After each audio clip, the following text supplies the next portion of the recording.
Hi, this is Sandhya.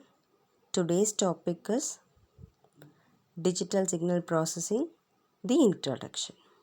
Before going to DSP, first of all, we need to know what is ASP. Why? Because everything is analog input and analog output. Listen, ASP means analog signal processing. Before that, what is signal? Signal is the one which carries some information. That may be a speech signal. So example, speech. Okay. We have to process the signal to get the output as same as the input. That is output same as the input without any distortion. For that, we using processing methods. What? Some processing methods. Processing methods. So let's go to the topic. The first is ASP. We all know the input is analog input.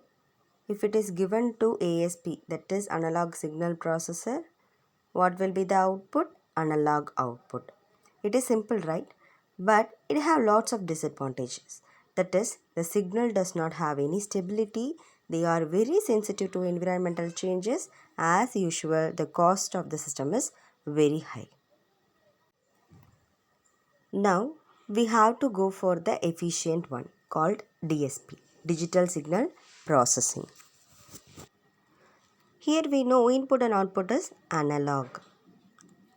Next, the analog input is given to the filter. We know low pass filter is used. What is the filter? Why filter is needed? Filter is the one usually we use low pass filter to avoid the distraction of input signal. It gives the band limited signal as output. So again the band limited signal is given as input for ADC converter. What is ADC converter? It converts the analog to digital signal.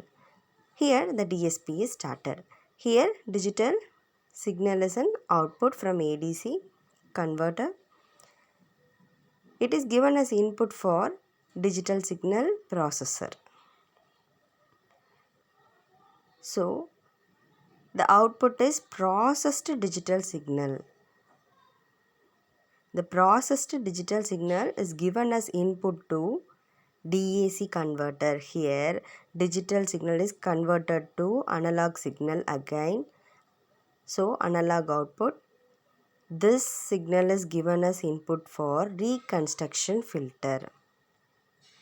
Why reconstruction filter is needed? It is a low pass filter that remove all the harmonics introduced during sampling process and give smooth output. Finally, the output is analog output is what we get from digital signal processor DSP. Next, Fourier series. It is a continuous time periodic signal contain infinite number of frequency compound. So it is possible to have a signal with infinite number of frequency compound. So we goes for DFS, that is discrete Fourier series. Here all frequency range are unique over interval and having n frequency compound. Secondly, Z transform. Discrete sequence of real and complex number in time domain is converted into complex frequency domain. Finally, Fourier transform. For all the thing, time domain is converted into frequency domain. As like that, here too, time domain signal is converted into frequency domain signal.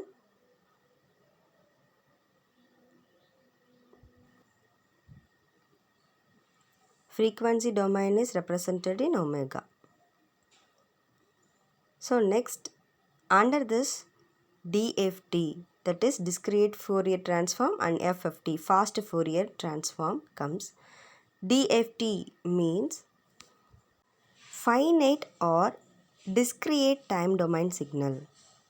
Finite or discrete time domain signal is converted into finite or discrete frequency domain signal, that is omega.